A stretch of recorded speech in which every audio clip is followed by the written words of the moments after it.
Olá, olá! Estamos aqui para mais um episódio do Mentes que Conectam, nessa casa, na Band News. E nós estamos aqui tanto no podcast, que rola nos canais do YouTube, no canal da Band RS, como no meu, Mânica Jaqueline, e também na rádio, Band News FM 99.3. E aí hoje a nossa conversa, ela é muito instigante. A gente poder pensar como é que a gente se encaixa no futuro. De que maneira, será que eu estou pronto para o que esse futuro que está aí, 2026, que bate na nossa porta, e para os anos seguintes, será que a gente está pronto? Será que a gente se encaixa nessa nova onda que tem por aí? E para esquentar essa conversa, não tinha como ser diferente. É uma pessoa que, quando eu estava olhando como é que eu vou apresentar, eu só pensava assim: é uma pessoa que eu admiro demais, que tem energia pura. Mas vamos lá, né? Preciso ser, também cumprir formalidades e dizer quem é o nosso convidado para a gente poder pensar sobre esse dinamismo do futuro, como é que a gente se posiciona. E nós estamos aqui com o Fabiano Zortea. É um dos palestrantes mais respeitados do Brasil nas áreas de vendas, comportamento de consumo e inovação de negócios. É uma pessoa que fala sobre o Figital. Olha só, o que é isso, né? Que nome é esse? E é realmente uma pessoa que cativante, que eu tive a oportunidade de conhecer palestrando. Tocou meu coração e a partir daí eu sigo contigo. Muito, muito obrigada por nessa agenda maluca que eu tô te acompanhando, tu aceitar estar aqui com a gente. Nossa, Jaque, obrigado pela forma gentil, como sempre, que tu me apresenta. Não tinha lugar melhor para eu estar, teu aniversário hoje, então parabéns agora na gravação. É muito bom poder acordar, saber que eu ia te encontrar, que a gente ia gravar. Parabéns por estar aqui nesse lugar maravilhoso e muita energia boa para ti nesse novo ciclo. Para mim, a gente pensar sobre como é que a gente faz para ter uma chance de olhar para o futuro de um jeito menos ansioso, né? Sim. É maravilhoso e a gente bater esse papo é, além de terapêutico, é prazeroso. Então, uma honra estar aqui contigo. Fazer palestra é a coisa que mais eu gosto de fazer na minha vida. Eu me descobri, talvez alguma utilidade que eu tenha para o mundo é nesse lugar. E para fazer boas palestras tem que ter boas relações, conversar com gente boa. Então, bater um papo contigo é repertório, é ampliar possibilidades para fazer melhor o meu trabalho também, além de um prazer. Coisa boa, né?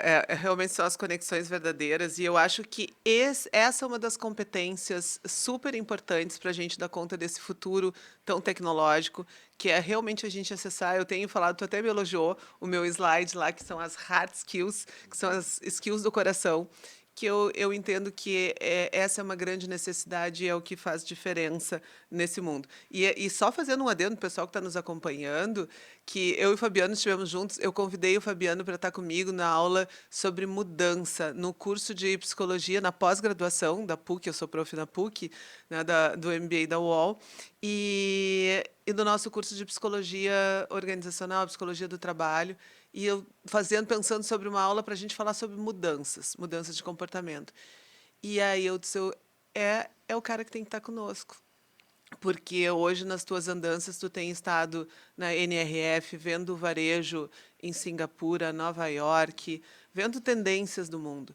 E nessa tua visão de poder ver essa amplitude do mundo, as mudanças, as revoluções, quais são os desafios? Assim, já que quanto mais eu olho para o futuro, mais eu prefiro me conectar com o presente, sabe? Porque são muitas possibilidades de futuro. Quando a gente pensa em, poxa, o que eu vou fazer da minha vida para o próximo ano? O que vai ser da minha carreira nos próximos 5 anos? Será que o último ano valeu? Acho que essas perguntas elas são muito boas para a gente entender que olhar muito para frente, se tu responder essas perguntas com profundidade, tu vai entender que olhar muito para frente pode ser quase uma perda de tempo. É muita variável ao mesmo tempo, né? E daí surge o metaverso, a inteligência artificial, e aí a gente se dá conta que está num mundo hiper conectado digitalmente, mas cada vez mais desconectado fisicamente. Então, a gente está vivendo um lugar de muitos questionamentos e poucas respostas concretas e confiáveis, né? Eu sou uma geração de pai, que quando eu me reúno com os meus amigos para falar sobre paternidade, eu olho para eles de cara, aconteceu com a gente, mas na nossa vez de ser pai, a gente não tem muito o que dizer para os filhos sobre por onde eles têm que ir.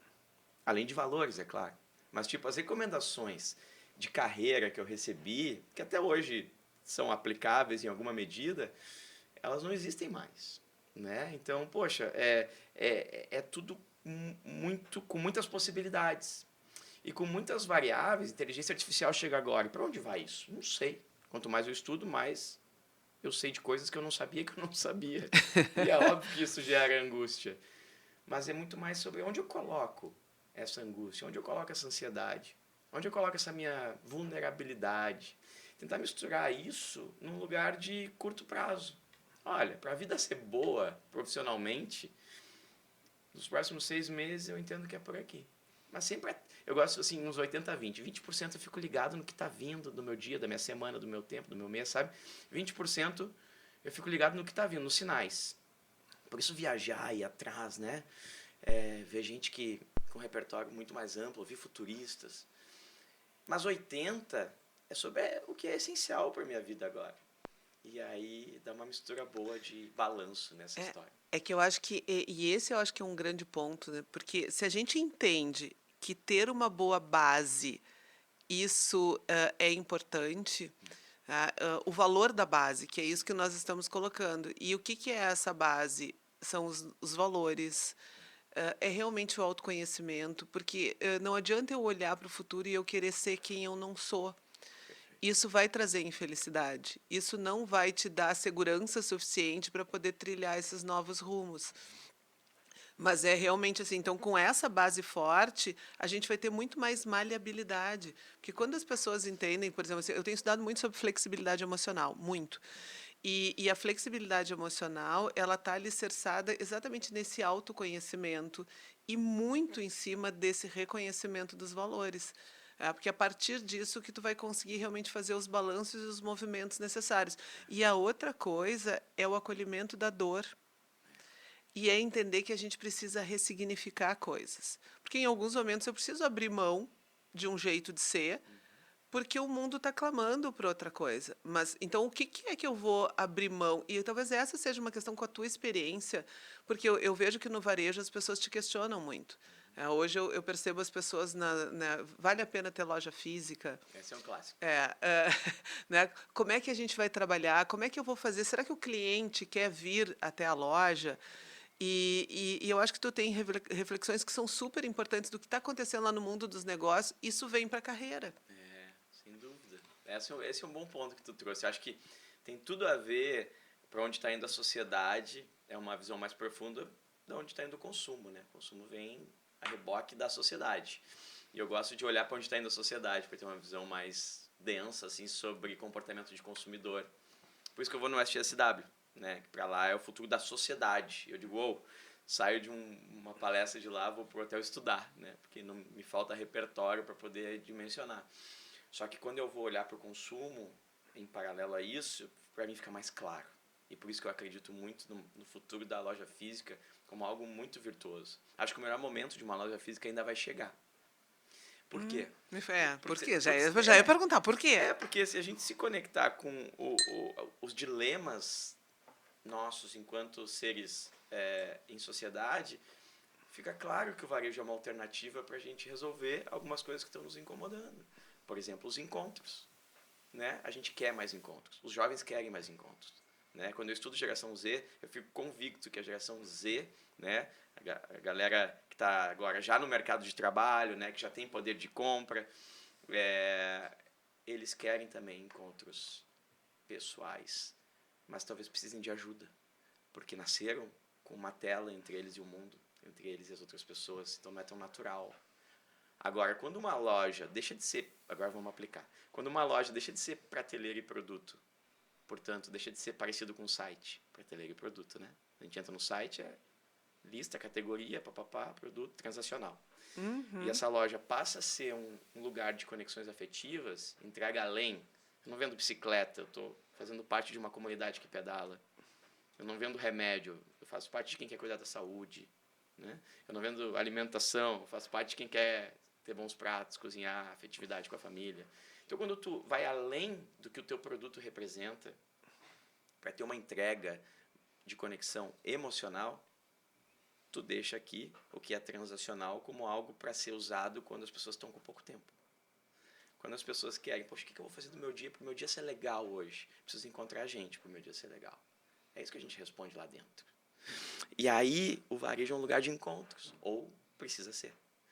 Então aquele varejo mais tradicional, do ponto de vista de prateleira e produto e transação, esse vai ter dificuldade, já está tendo.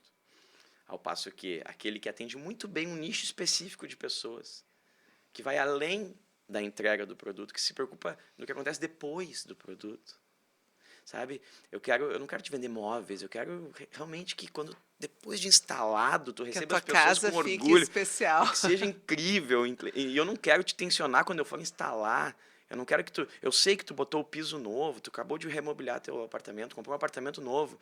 Então, os meus entregadores vão ter o cuidado de botar um propé e vão botar um feltro no chão para não bater ferramenta, para não te tensionar a cervical enquanto eu estou fazendo a parte final da venda, que é a entrega, né? Então, são micro detalhes de uma jornada que trazem carinho e afeto. Por mais que sejam técnicos às vezes, né? Ou às vezes muito afetuosos, somam a razão pela qual eu acredito que o varejo físico ainda vai chegar no seu melhor momento. Eu tô te ouvindo, tô com a minha cabeça borbulhando aqui, porque quando tu fala de que a conexão é algo fundamental, eu não tenho dúvidas de que muito do sofrimento que nós estamos tendo hoje como sociedade, quando a gente olha o Brasil hoje como o país mais ansioso do mundo, quando a gente olha que hoje nós temos em torno de 400 mil psicólogos no Brasil. Agora, falei aqui, me deu um branco de número, mas é mais ou menos isso. E, enfim, tem um número muito grande de Sim. psicólogos. E a gente olha, né, a demanda que tem aí realmente por esse cuidado das emoções. E tu traz isso, eu não tenho dúvidas que a geração Z precisa dessa conexão, mas ao mesmo tempo a gente vê as pessoas tão individualistas, né? É isso que a minha cabeça fica borbulhando, porque é quase como se a gente tivesse que realmente fazer um movimento hoje, é um esforço para psicoeducar as pessoas. Sim. E hoje o ponto de venda também é esse espaço de psicoeducação. É. É um espaço, porque é esse espaço que vai dizer assim, vem aqui que eu tenho algo que tu precisa. E impactos sensoriais, né? Num ponto de venda físico, eu posso, né, fazer uso de 5 sentidos, né, sensoriais. Numa relação digital, só tenho 2. Eu tenho visão e audição, né, por enquanto. E então, eu tenho muito mais possibilidades de acessar lugares afetivos das pessoas num ponto físico. É o coração de qualquer marca, na minha opinião. Quer ver? A Amazon... É isso que eu ia te dizer, assim, das tuas andanças, porque tu tem experiências incríveis, né? graças a Deus, sou Nessas tuas privilegiado. andanças aí de ver Sim. o quanto que realmente isso que a gente está falando não é um sonho romântico, não é uma Não. hipótese, são coisas que estão acontecendo. Então, esse ano eu fui botar um segundo pé nesse assunto quando eu vou para a Ásia entender mais sobre varejo físico e tecnologia. E eu me deparo, né, em lugares onde eu imaginei que teria mais tecnologia, mas eu entendi uma consciência superior, talvez, à nossa, no sentido de que a tecnologia só é legal quando útil para resolver alguma coisa. Não é legalzice assim no sentido de impacto visual. Não. Eu me Não é deparei... pirotecnia. Não é pirotecnia, né? Não é uma coisa tipo assim... Tecnologia é meio para chegar num resultado melhor. Então, tecnologia está no bastidor, se fosse um teatro. E o atendimento humano está no palco, está na linha de frente, está onde as pessoas de fato querem. Os encontros, né? Esclarecer dúvidas, sentir mais confiança. Né? A gente está num mundo onde é difícil dizer 4 pessoas que a gente confia. Então, quando a gente vai comprar alguma coisa, imagina quantas vezes a gente está desconfiando e isso gera objeção e nos distancia da compra. Portanto, o varejista do outro lado está se distanciando da venda. Se a gente for para números para apoiar essa fala, porque alguém pode estar achando um tanto filosófica e otimista demais, assim como eu sou, né? Mas eu gosto de ter um pezinho no chão para, quando eu falo essas coisas, ter responsabilidade também. O varejo físico, no Brasil, ele representa em torno de 85% das vendas ainda. Nos Estados Unidos, 80%, 79%, dependendo da fonte. Poxa, então a imensa maioria de tudo que a gente compra é físico. O que acontece é que há uma crítica dizendo, por favor, varejo físico, entrega algo além do que uma transação comercial, porque eu vou mais e vou pagar mais por isso, eu vou perceber mais valor, não vou tanto questionar o preço, nem comparar com o preço na internet, coisas desse tipo. Por outro lado, olha só as big techs, as Amazon, quando tenta abrir loja física, né? Deu um problema muito grande. Só deu problema. No início foi um sexy, né? Amazon Go, autônomo, né? No Brasil a gente já teve iniciativas autônomas também. Por que não vinga? Porque é autônomo. Então, autônomo, assim, não é para ser sempre, não é para ser volume, não é para ser, na jornada da vida, aquele dia que eu preciso de uma compra objetiva. Aí o autônomo funciona, mas não parou de pé, porque o grande volume é numa troca. Então, quando eu falo com a galera do varejo, assim, eu sempre reforço que, tá bem, muitos livros não concordam comigo, muitos autores não concordam comigo, mas eu acredito que não é o cliente que tem que estar no centro. Eu acredito que é quem atende ele que precisa estar no centro. Por uma razão muito simples de entender.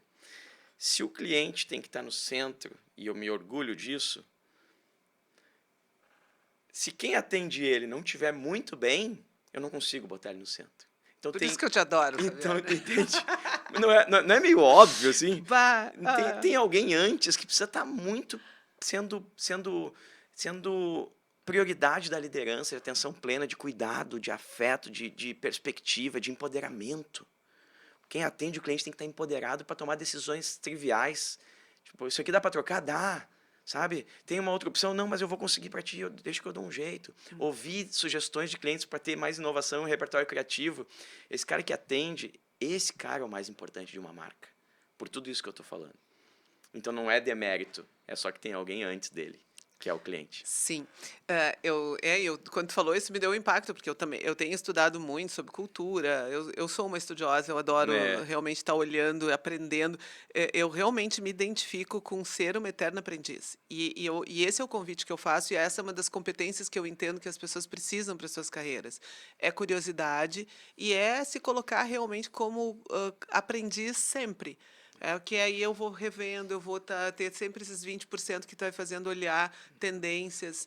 E aí, nesses estudos, realmente, as pessoas têm colocado, é o cliente no centro, o cliente no centro. Mas eu acho que tu traz algo que é importante a gente pensar, que é o poder da adição e do adicionar. Porque o adicionar é a gente entender que realmente a gente trabalha para alguém. Quando eu estou trazendo para as pessoas pensarem nas suas carreiras e que as pessoas possam levantar a cabeça e entender, é entender que sempre que eu estou fazendo algo, eu estou fazendo algo para alguém. Né? E aí esse entendimento de que eu não trabalho para o meu umbigo, eu trabalho para prestar um serviço, eu trabalho para ser útil, para fazer uma entrega para alguém. Né? É relacional. Então, eu acho que esse é um ponto importante. Mas o E é fundamental, porque senão, quando eu estou dizendo isso, que é o poder do cliente, a gente não está trazendo realmente o quanto que é o valor de quem está ali trabalhando. E um aspecto, não sei o que tu pensa sobre isso, Fabiana, até assim, daí estou fugindo um pouco do nosso script, mas que eu acho que é uma dor pensando nisso, porque hoje a contribuição do varejo na economia ela é muito grande. é muito grande. Sim. É porque Sim, nós o nosso temos. grande volume de negócios, né? Que gera emprego, enfim. Comércio e serviços, né? Quando a gente fala varejo, né? Comércio e Sim. serviços. Gente que atende gente. Então, e entendendo que isso é um grande impacto do que nós temos e que gira aí a economia. Por que que as pessoas que trabalham em venda não valorizam essa carreira? Essa é ótima pergunta. Eu adorei. Nossa, essa é maravilhosa. Algumas razões, sabe? Eu penso dioturnamente sobre isso. Porque eu tenho contato com varejistas grandes, nacionais, que têm fila de gente para trabalhar, e outros, que é a maioria, que dizem que ninguém quer trabalhar no varejo. Né? Quando eu estou em contato com esses caras, eu fico muito atento ao que eles fazem, para entender um pouco melhor onde é que está essa diferença. Meu ponto de vista tem duas questões. Primeiro, ressignificar o cargo. Segundo, comunicar essa ressignificação. O que é ressignificar o cargo? Pensa o seguinte, poxa, está chegando aí uma mão de obra gigantesca, né, para o varejo. Os jovens, geração Z, né, já representam em torno de 30% do potencial de trabalho do mundo. Né? 30%. Nossa, é muita coisa.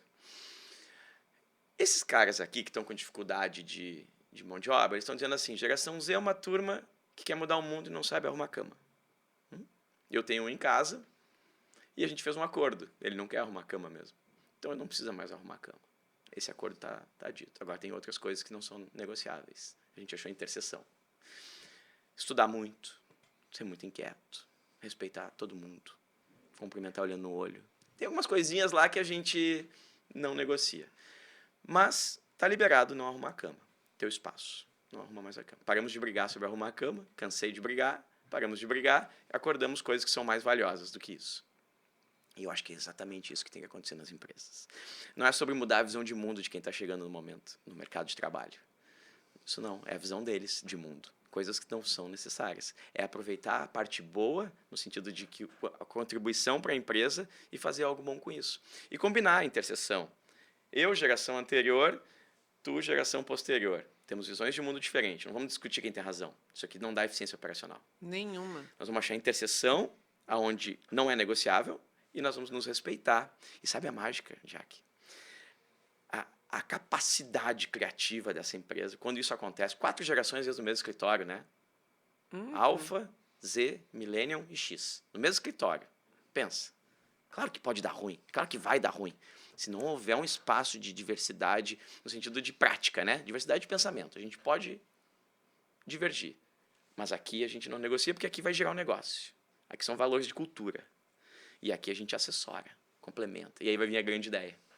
Então, eu acho que essa razão, ela é... Aqui eu estou falando da parte que está dando ruim, né? Então, acho que é por aqui. E onde é que está dando bom?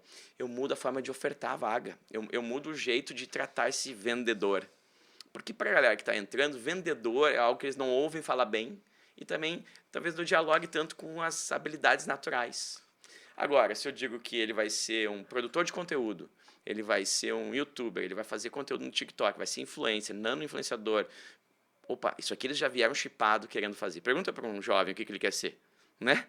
Muitos vão dizer que querem ser alguma dessas coisas. O varejo genuinamente, não é fake, genuinamente precisa dessas habilidades. Que tal eu começar falando sobre isso? Vai precisar apresentar produtos. Né? E também vai vender. Também talvez precise de técnicas de venda. É o blá blá blá que eles acham. Né? Técnicas de vendas, experiência anterior, alguma coisa assim. Porque esse é o ponto. Por que eu não consigo entender? Quer dizer, não consigo entender. Vou voltar ao fio aqui e vou reformular a minha pergunta. Hoje eu percebo que existe um preconceito muito grande com o vender. Existe. As pessoas dizem assim, eu não sou vendedor. Isso. E quando eu digo isso, eu estou meio que desdenhando e estou desqualificando vender. Isso. É a mesma coisa do marketing. Isso aí é marqueteiro. E esse eu acho que é um ponto interessante da gente pensar. Eu fui fazer um curso de vendas em São Paulo agora. Eu tive lá fui fazer o curso lá com o Caio Carneiro, com o Flávio Augusto. Olha, ótimo. Fui bebendo uma fonte realmente assim pulsante. Sim. Porque eu entendo que eu preciso aprender a vender. E que vender realmente é uma arte. E esse é o aspecto de que fica aí um grande ponto de interrogação. O que acontece que dentro das carreiras... eu estava fazendo esse dia um exercício com um grupo de alunos da psicologia e eu disse, quais são as competências do psicólogo? E aí vem essa visão, tem que ter uma boa escuta, ética, um domínio técnico, todas as questões que são realmente são essenciais na carreira. E aí eu disse assim, mas pessoal, como que vocês vão fazer para vocês entrarem no mundo do trabalho, no mercado? Como que vocês vão fazer? Vocês precisam de relacionamento, como que as pessoas vão chegar no serviço de vocês? E aí a gente percebe que essas skills, essas competências da área de vendas, elas não são faladas, É, elas não são ensinadas nas universidades. isso mesmo. Ah, e geralmente existe ainda, mesmo fazendo meia-culpa aqui, por parte de nós, professores, talvez em algum momento uma visão equivocada em relação ao vender, em relação ao marketing. É. E isso que eu fico pensando, onde que está esse preconceito? Por que tão forte? Ah, o julgamento ajuda, né? A gente é muito julgado quando se expõe, se vende. Se vender é se expor também, né? Vender é se expor. O que eu faço com a minha rede social, estou vendendo o tempo todo, né? Um jeito de viver, um profissional, habilidades e tal. Eu vejo muita marca não bota para rua projeto inovador que poderia vender muito, porque eles se olham numa mesa de decisão e dizem, pô, mas espera aí, o que vão pensar a respeito disso? O que vão pensar, Jaque? Tu sabe muito melhor do que eu, mas o que vão pensar não leva a gente a uma vida muito boa, né? O que vão pensar pode ser uma ponderação, mas assim, nos tira a potência, nos tira a venda, nos tira a possibilidade de estratégia boa, nos tira inovação. Porque se é certo que vão pensar algo legal, é porque está longe de ser inovador, né? Porque já sei como vão pensar, então já tiveram contato com algo semelhante. Os cases mais interessantes de varejo que eu conheço foram a partir de decisões de que, cara, nós vamos testar, nós vamos oferecer o nosso melhor. Nosso coração está pulsando dizendo, cara, isso aqui é uma coisa boa para o consumidor. Pode ser ridículo, pode ser estranho, pode ser confuso, pode ser polêmico. E aí a gente vai fazer a gestão disso. Porque senão, tu vai oferecer mais do mesmo e não vai ter boa performance de vendas, né? Eu acho que as competências de vendas elas vão emergindo na medida que a gente exercita. E a gente tem muita gente no mercado, inclusive de varejo, de vendas, que se orgulha de dizer eu não preciso ficar aparecendo, não preciso ficar dizendo tudo o que eu faço. Eu incentivo todo mundo a dizer, inclusive ações sociais. Não preciso dizer que eu fiz. Não precisa, mas se tu falar, tu vai inspirar mais gente e essa ação vai crescer. Então é uma visão de sol dessa história toda, tentando tirar aqueles sentimentos que não nos impulsionam, né? De inveja, enfim, de coisas ruins. Eu acho que o varejo tem muita questão humana diretamente associada e por isso que eu acredito tanto, né, nessa perspectiva de varejo físico, porque eu acho que a turma mesmo, a turma jovem, né? Poxa, que negócios que elas estão se conectando, que negócios que essas pessoas estão se conectando, como consumidoras também. A gente falou como profissionais, né, como carreira. Como consumidoras é parecido do que como carreira, porque elas precisam de identificação, precisam ver autenticidade. Se tiver aspectos sustentáveis também eles gostam. Tem valores muito bons para o mundo vindo deles. E eu acho que a gente liderança no varejo tem que estar muito atento a esses valores e impulsioná-los, correr do lado. Como a gente não tem tantas respostas sobre o futuro, acho que correr do lado, questionando junto e trocando ideia assim, né, como tento fazer com o meu mais velho, eu acho que é um bom lugar. E, por exemplo, né, demonstrar que tu está interessado não é só ouvir, é fazer alguma coisa com isso. Marcas, eu vi lá em Nova York um negócio, e aí eu achei muito estranho, daí que eu fui lá fazer visita técnica, que era um negócio que era um lugar para as pessoas se encontrarem à noite, mas não era nenhuma balada, nenhum restaurante, também não tinha álcool, tinha conversas guiadas, tinha sauna, tinha banhos gelados personalizados para aumentar a imunidade. Eu achei aquela coisa toda estranha. Eu cheguei lá, me senti estranho, porque não foi desenhado para mim, né? Inclusive, cheguei com muitos preconceitos, que eu tive que ir desconstruindo ao longo que eu entrava, assim. E aí eu disse, cara, fiz 3 perguntas e eu entendi. Eles entenderam que a geração, né, mais jovem, metade não bebe álcool, metade não faz sentido. Para socializar eu tenho que ir encher a barriga de comida, encher o meu corpo de álcool e no outro dia ter ressaca? Por quê? Olha que pergunta massa, né? Então, Jaque, esses sinais de traços de sociedade nos levam a ideias boas para modelos de negócios incríveis. Esses caras vendendo ingresso, daí tu vai lá, paga e tal. Achei aquele esquisito. Volto em São Paulo, já tinha padaria, das 6 às 9 da manhã, pão com ovo, café com leite, música eletrônica e a galera jovem fazendo a cabeça, de um jeito saudável antes de trabalhar, antes de ir para o escritório. Olha que pedido de ajuda para a rotina ser mais gostosa. Em Porto Alegre, já temos pelo menos 5 lugares semelhantes que tem compra ingresso, domingo de manhã, sábado de manhã. Já tem Já isso? tem, já tem Olha, eu marcas tô aqui. desinformada, que É. coisa Não vou boa. fazer as propagandas das Sim, marcas sim, agora, porque sim, ainda não sim, estão nos nós estamos. patrocinando É, aqui. exatamente, ó, hashtag fica a dica, Não, vamos tu não tá patrocinar pra gente desinformada, divulgar. é que é muito novo. Mas como eu sigo essas coisas, eu tô Claro. ligado para ver. Eu gosto de checar, né? Eu vou lá, vou no exterior, vou nos Estados Unidos, especialmente, Europa e Ásia, ver sinais. Mas eu gosto de. Eu adoro falar desses sinais mostrando que está chegando ou já chegou, né? Bah, Que fico aí fica feliz mais pra. que aqui no Rio Grande do Sul a gente já está No- com isso, está aberto, né? Porque às vezes me preocupa se aqui no Rio Grande do Sul a gente está realmente com essa abertura. Abertura. O nosso consumidor ele é bastante conservador, né? Em Porto Alegre, muito conservador. Então, quando tá rolando aqui é porque pegou, né? Por que pegou? Porque tem uma leitura sobre demanda de consumo, né? Então, é sobre isso, assim. E esses caras, essa galera, né? Jovem, aí de 15 a 25 anos, eles estão muito antenados a esses valores. Eles estão gritando para o mundo esses valores, só que a gente, enquanto marcas, tem que fazer alguma coisa com eles, né? Ouvir e transformar isso em serviço agregado a produto no varejo, às vezes dá muito certo. Dá muito certo. Então, pensa quem é que ia vender padaria bombando, lotada, com Sim. pão com ovo e café com leite. Por quê? Porque ouviu os sinais, fez uma leitura e entendeu, proporcionou uma balada diurna que não gera ressaca, né? E que gera as coisas os sentimentos bons que eles estão buscando. Esses dias eu tive um debate, porque meus filhos são geração Z também, mas já estão, né, bastante maduros, né?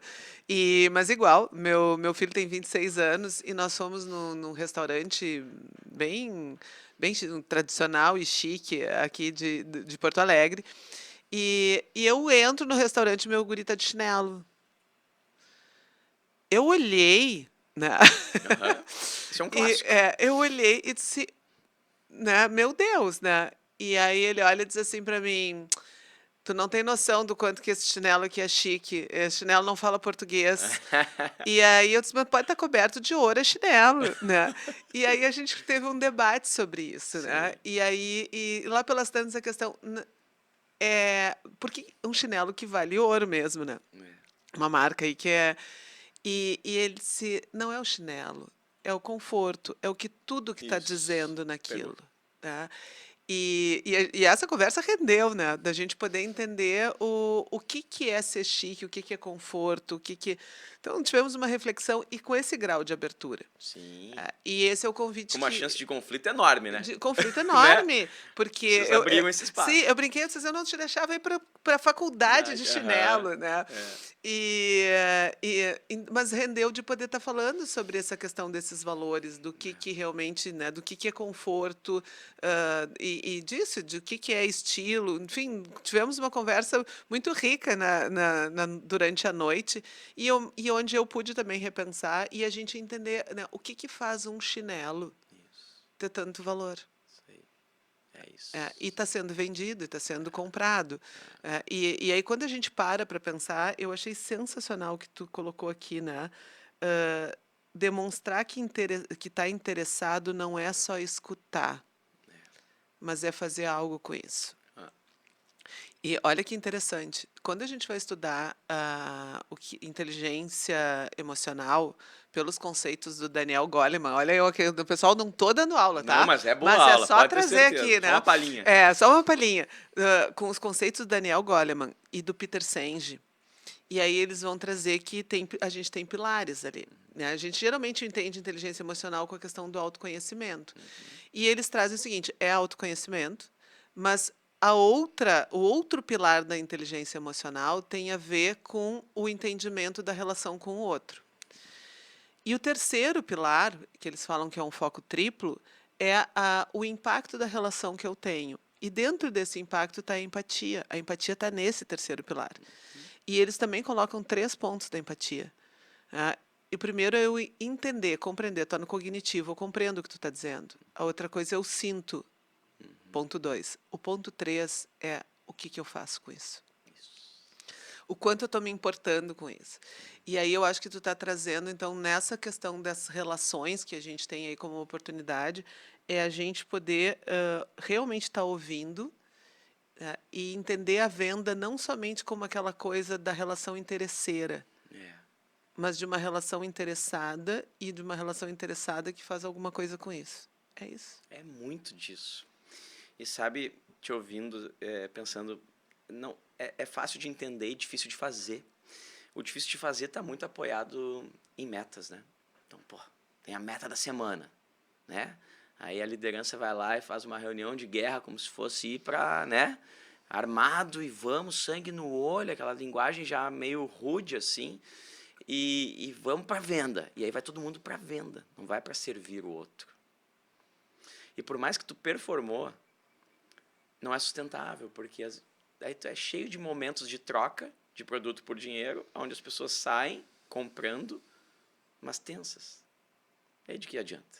Eu vendi, bacana, mas eu tensionei tanto esse cara no provador para ele comprar 3 itens e ele veio para comprar um, de um jeito que ele ficou constrangido. Afinal, o provador de roupa é um lugar de tensão. Ele é por si só. A gente não fala sobre isso, mas ele é.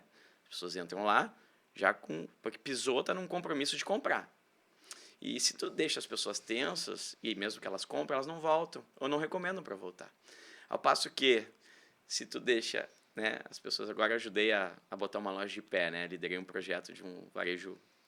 Primeiro laboratório de varejo colaborativo do Brasil, chama Tela, @TelaLoja. Está aqui no Praia de Belas, 3º andar. Ali eu fiz um provador para distensionar. Justamente porque eu acredito que a performance de venda no provador ela vai ser melhor ou igual e as pessoas vão sair muito melhor do que sairiam. Então eu personalizo a música que a pessoa vai ouvir, o tom da iluminação, com Alexa, sabe? Alexa, luz noite. Já que tu provou um look, tu tá com dúvida se o teu look vai funcionar à noite. Uma objeção. Isso pode te deixar tensa, né? Eu não quero que tu fique tensa. Então, tu vai dizer, luz noite. E aí o provador vai escurecer para ti. O playlist da minha loja não é o do teu melhor gosto musical. Eu descobri durante o atendimento que tu gosta de jazz. Se não tá tocando jazz, eu vou lá e peço para tocar jazz enquanto tu estiver provando. Amplo, tu pode trazer pessoas junto contigo. Um lugar para relaxar. Por que eu estou dando esse exemplo prático? Porque é nesses sinais que uma marca deixa claro se quer empurrar produto ou se quer servir alguém. É nesse lugar. E aí, com investimento baixíssimo, pensa, Sim. uma Alexa, uma lâmpada inteligente e muita boa vontade, qualquer um pode fazer. Eu criei um provador inteligente, aplicável. Todo mundo pode copiar. Tu vê como é bom conversar com pessoas que têm profundidade no tema. Olha, eu sou psicóloga e eu nunca tinha parado para me dar conta do quanto que o provador é algo tenso, né? Tanto que Tu vê muito como é oculto, é então, né? muito Muito culto. E oculto. aí eu tô me dando conta, porque eu sou uma pessoa e como eu tenho essa função de eventos, eu tô sempre tendo que me armar e fazer. E realmente eu tenho esse constrangimento. Quando eu tô na dúvida se eu tenho, inclusive, o tempo de poder olhar com calma e tal, que eu disse, "Bah, eu acho que eu não sei, eu tô em dúvida se eu vou comprar. Às vezes eu não vou pro provador. Porque se Entendi. eu vou pro provador, eu tenho constrangimento de realmente de não comprar. Olha só, né?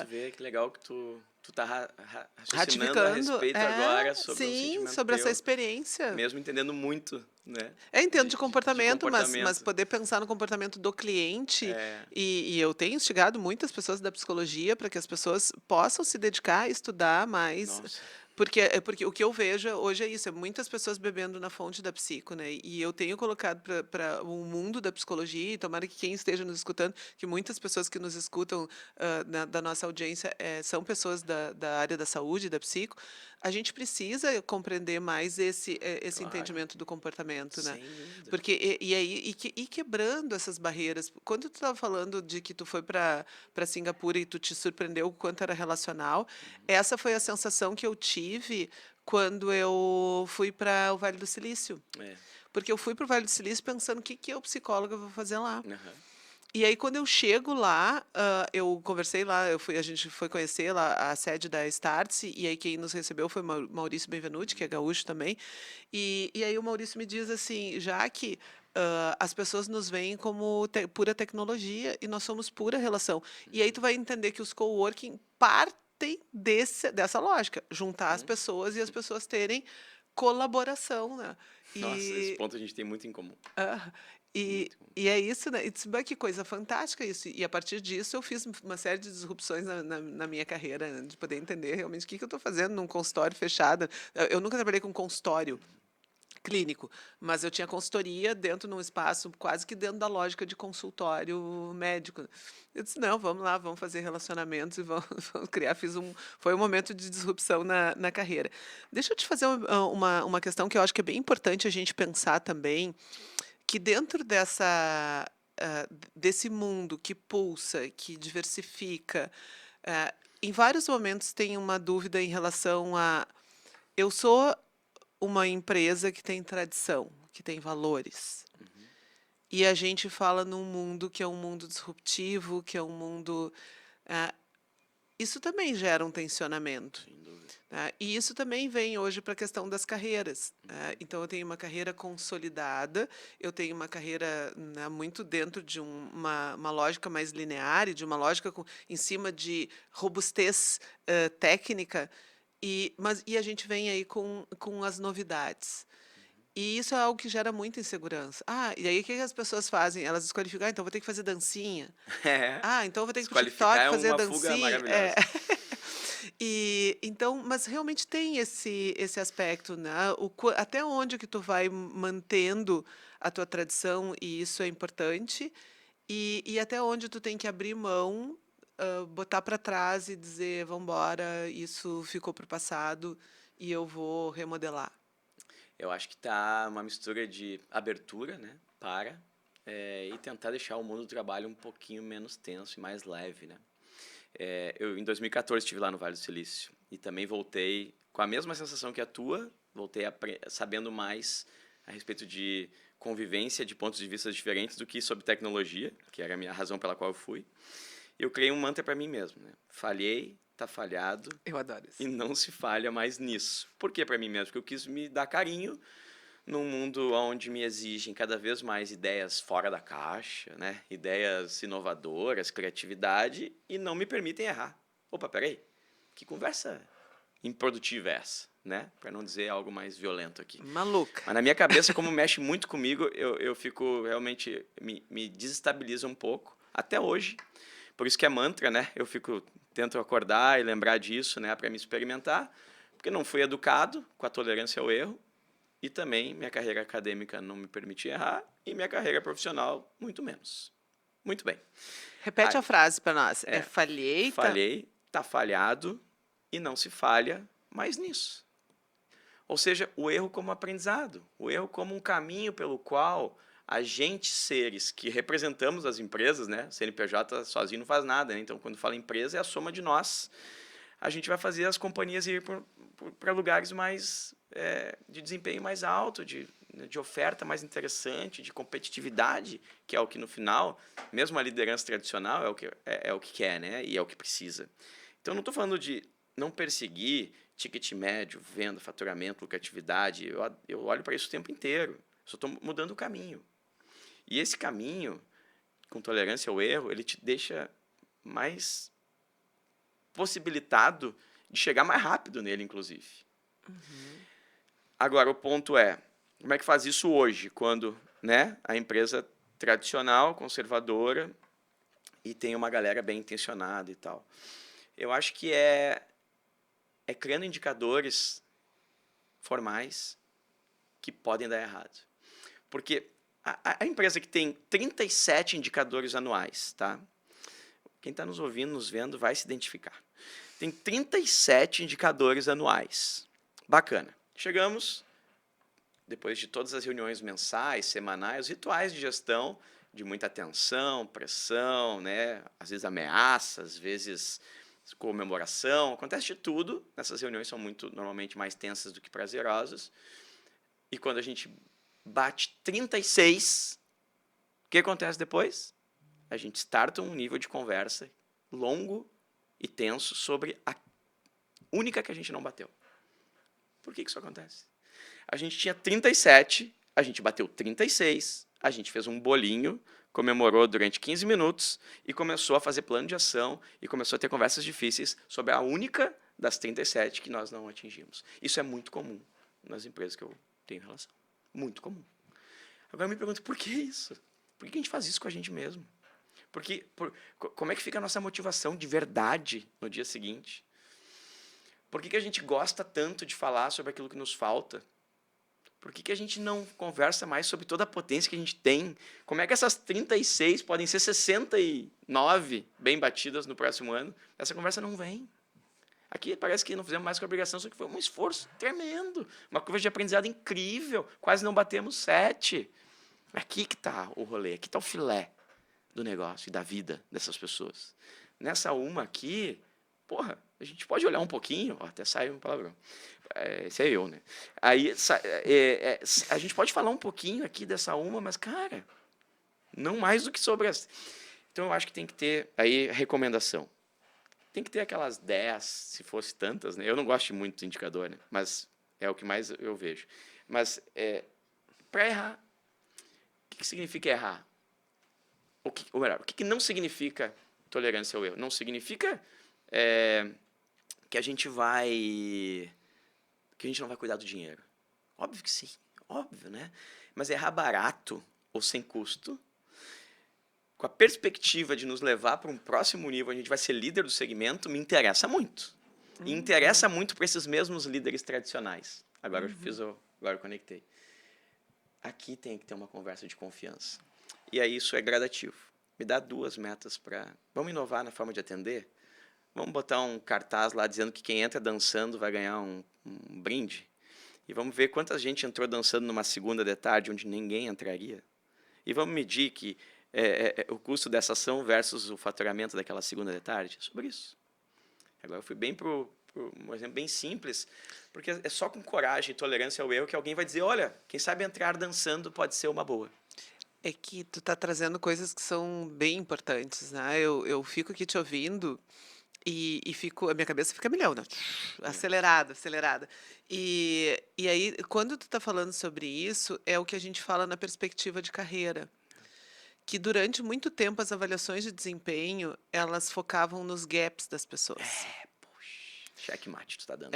E naquilo que a pessoa não tem. E aí, às vezes, tu quer transformar alguém que é centroavante em goleiro. Ou tu quer fazer com que a pessoa use uma roupa que não cabe. E o que a gente precisa trabalhar é exatamente isso, é na potência das pessoas. Isso é saúde mental. E aí eu acho que esse é o ponto que tu traz. Não significa que nós não vamos também desenvolver e ter atenção para aqueles pontos que está tendo escape ali. Porque nós estamos falando de excelência, mas essa excelência ela virá a partir dessa visão de tu poder realmente reconhecer muito onde estão as potências e entender os erros. E aí eu acho que talvez tenha um ponto aqui que tu está trazendo, né, Fabiano, que é quais são, que nem que tu está dizendo para o teu guri, beleza, a cama hoje é negociável, agora tem outras coisas que são inegociáveis. E talvez quando a gente está falando isso, talvez para dar segurança para empresários e para as pessoas, é poder combinar de que erros que são. Tampouco tem alguns erros que realmente são Isso, incabíveis. sem dúvida. Eu lembro uma vez que eu fui fazer um trabalho junto com o Rafão, que hoje é secretário de Segurança, e, e o Rafão estava dizendo como é que ele negocia com o sequestrador. Então ele disse assim, bom, para início de conversa, a gente tem desde o início o que é inegociável. Então não adianta pedir drogas que a gente não vai levar. Então isso está posto. Então, beleza, então nós tiramos isso. Eu lembro que eu acompanhei uma empresa que também dizia o seguinte: bom, algumas coisas são os nossos atos inegociáveis e que a gente vai ter realmente uma atenção muito atenta a isso. Mas outras coisas são o que é possível, né? E junto com a questão do erro, talvez esse seja um ponto bem importante que tu está trazendo aí para lidar com as pessoas que são mais tradicionais, porque realmente hoje o erro está muito associado ao medo do custo. Isso, ou a incompetência.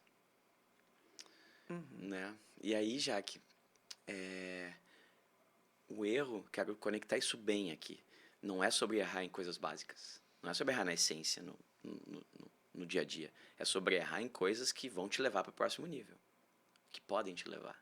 Que podem te tornar uma empresa mais inovadora. Que é aquilo que tu deseja. As lideranças cobram inovação, cobram criatividade para resolver problema, cobram essa proatividade, ao mesmo tempo que não toleram que dê errado. E aí que está uma relação que, na minha visão, não é produtiva. Então, é assim, um contanto que é importante. Então, aqui tem um certo orçamento, aqui tem pessoas alocadas, tem uma certa liberdade para a gente chegar lá, em escala, a gente chegar lá em número de lojas, a gente chegar lá em aumento de margem de lucro, vai ter algo associado, né? Não é assim, mas é isso que não acontece. Eu não vejo naturalmente. E quando eu vejo um índice de motivação, de comprometimento e até mais gente interessada em ir lá trabalhar por conta desse ambiente, né? Por conta dessa possibilidade de me experimentar, de crescer junto com a empresa. E acho que as empresas elas se orgulham a tratar as pessoas de uma forma igual, né? Tanto o cliente, eu errei muito no varejo com meus pais. A gente se orgulhava de dizer, aqui o cliente é tratado todo mundo igual. Não faz nenhum sentido. Porque a gente queria tirar um peso nosso de não ser tão mais querido com um ser humano do que com o outro, mas não significa em ser querido, é igual. Igual significa que eu estou tratando o que compra comigo todo dia igual ao que compra comigo uma vez por ano. O mercado não quer isso. Ele não quer, eles querem benefício e tal. Colaborador é a mesma coisa. A diferenciação, né? O colaborador que tu vê que está com o olho brilhando, que está engajado, que está se experimentando, que está provocando, que está querendo, isso tem que ser tratado de forma diferente. Pela marca, pela liderança. E no meio dessa história toda, tem a condição da gente criar um grupo que vai trazer mais gente boa. Para mim é uma curva muito virtuosa, assim. Né? E que é um desafio muito grande no Brasil, né? Porque o que a gente vê é que Isso. as empresas, quando elas vão crescendo, às vezes elas vão endurecendo. Vão.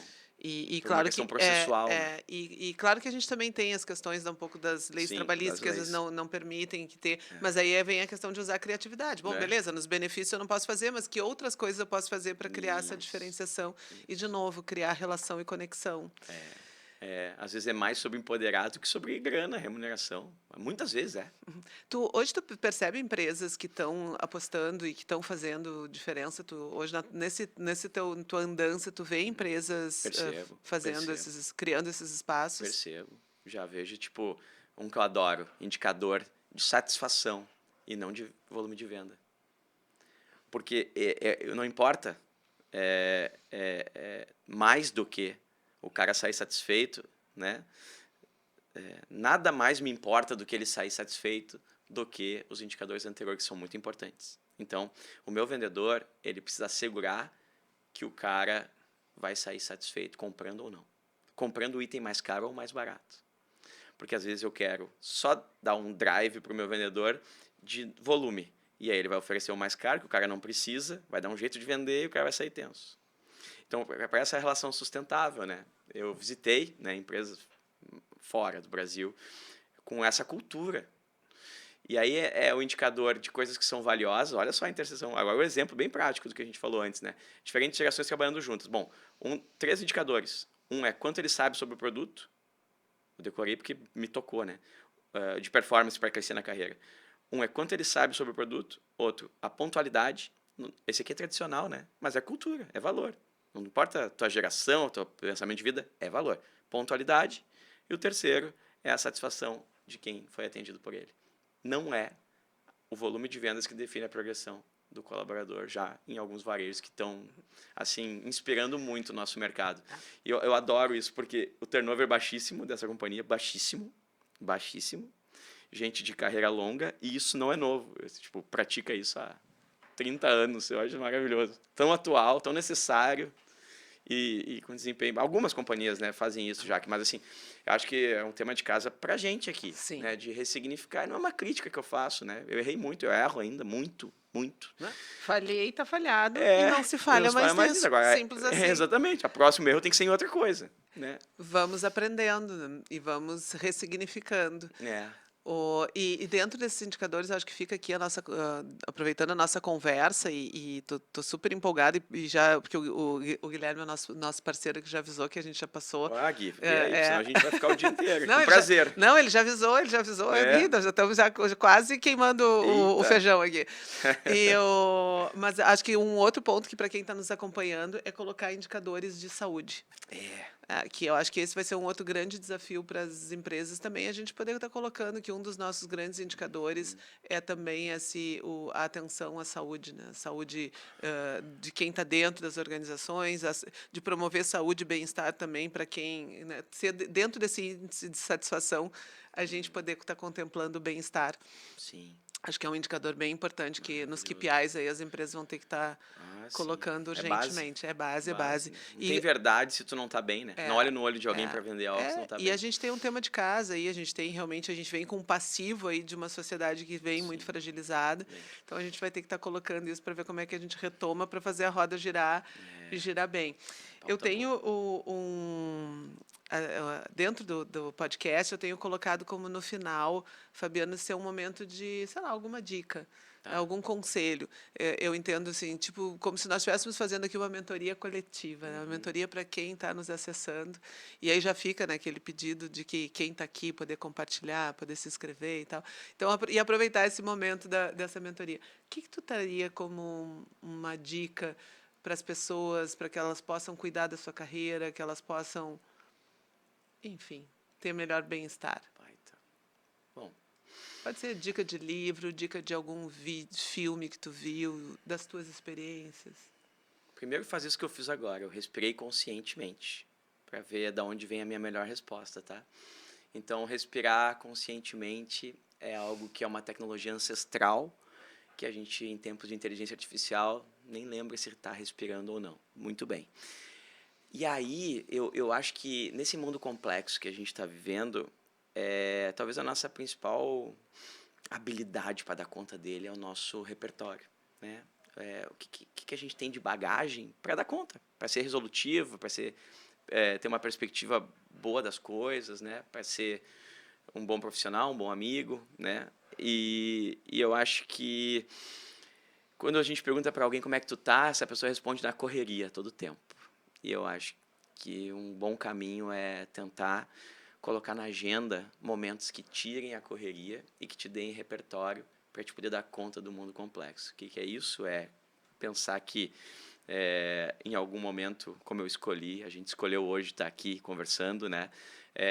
Numa semana corrida, semana que vem eu estou indo fazer uma viagem de 15 dias, aquela coisa, arrumando mala, vendo o quê? Mas foi uma escolha consciente de apreciar essa semana, tendo alguns bons momentos com lugares que vão ampliar meu repertório, né? Então vim conversar contigo, sem dúvida, já ampliou. E encontrar pessoas que tu não encontra, ler livros de estilos e gêneros que tu não lê, assistir séries que não é as tuas favoritas. Então, e com isso, né, fazer com que as tuas possibilidades de dar conta sejam muito ampliadas, porque daí a gente tem perspectivas diferentes de mundo, uma pessoa por semana, né, que tu possa conhecer, almoçar, mesmo que pense um mundo diferente de ti, vai trazer repertório. E no meio disso tudo tu vai te perceber mais criativo, vai te perceber mais feliz, assim, mais estando naquele instante em si, né, que para mim são momentos que precisam ser perseguidos para ser bom profissional, para ser bom líder, para ser bom CEO, para ser bom vendedor, sabe? Momentos que tu quer só estar ali. Não sei o que vai surgir daquele momento, mas seguramente vai aumentar teu repertório pela troca, que é uma troca que tu não sabe muito bem onde vai dar quando tu decidiu estar. Às vezes uma série, eu estava assistindo Selfridge, porque estou indo para Londres pesquisar varejo agora, misturando férias com pesquisa. E aí é um estilo de série que não é o meu estilo, que meu cérebro gosta, assim, né? É um estilo mais lento, mas o conteúdo sobre da onde veio o varejo, de gente que, quando tudo era mato, né, fazia uma loja existir, para mim foi assim, sabe? Uou, que bom que eu me permiti. Mas no início doía um pouco, primeiro episódio, segundo, tava louco pra sair, porque o meu cérebro tá, os nossos, né, ele tá tendencioso a coisas de lugares de conforto. Então, esse é minha pequena, se fosse pretencioso até, né, uma mentoria, mas eu acho que as pessoas estão exercitando pouco isso, assim, se empoderar da própria vida e ter momentos que não quer que acabe. E não funcionar só no princípio do prazer, né? Ai, Que é importante que a gente nossa. tenha o princípio do prazer. Uma das dicas que ele não falou também, dentro dessa lógica de poder se trabalhar, é jogar basquete com os filhos, Adoro. né? Na beira do Guaíba lá. E vou te explicar, o basquete, ele é além de esporte, que para mim sempre teve na minha vida, parei por um tempo, mas sempre teve, é conexão com os meus filhos também, mas é repertório, porque lá eu não sei quem vai estar. Vai estar alguém que tem um mundo completamente diferente do meu, alguém que pode me contratar, como já aconteceu, alguém que pode, enfim, trazer uma perspectiva que para mim é muito estranha, que eu não concorde. As regras são definidas na hora, então eu estou vulnerável. E aí, estar vulnerável é um exercício de humildade maravilhoso. Então, é sobre esses lugares. Agora tu deu um exemplo, né, que eu aplico mesmo. E me lembrei quando tu estava falando da série que não é tão, vem tão ao encontro daquilo que tu está acostumado. O meu personal, o Alessandro, o querido, né, Alessandro Lafauci, não sei se ele é italiano, Lafauci, não sei se eu vou pronunciar corretamente aqui, mas o Alessandro seguido me diz quando ele aumenta a minha carga do meu treino, e aí eu olho assim, e aí, agora ficou mais difícil. Ele, não, agora é mais desafiador, Jaque. E aí eu preciso trabalhar o músculo. Claro. Então a gente também precisa trabalhar o músculo das emoções e o músculo. Nossa, que Fabiano, maravilha. muito obrigada. Nossa, um prazer. Muito obrigada. Assim, um presente de aniversário. Tu tá aqui E comigo, de verdade. que bom. Eu me lembro quando eu te escutei, fez muito sentido para mim. Ali começou uma conexão. Depois nós temos Alexandre Peixoto como uma outra pessoa que nos conecta, Comum. um queridão. E aí veio o meu agradecimento, que foi a primeira pessoa que fez a nossa.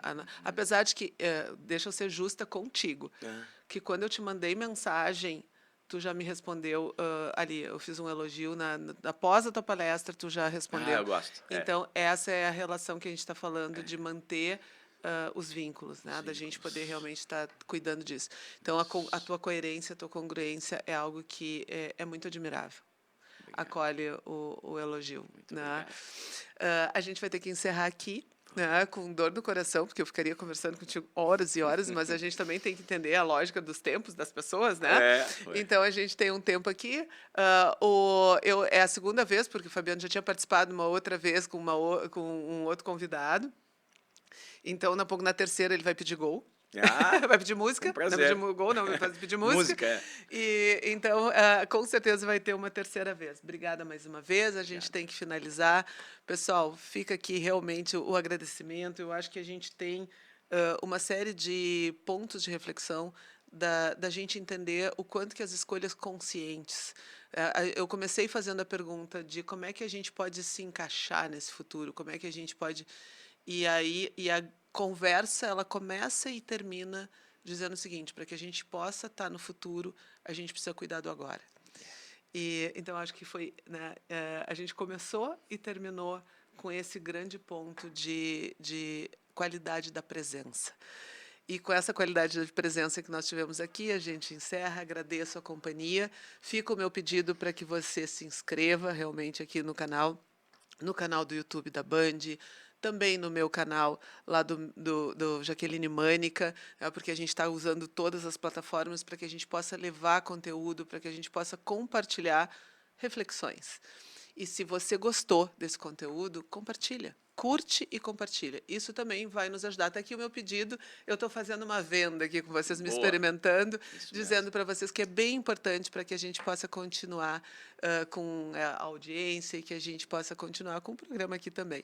Obrigada pela companhia e até a próxima.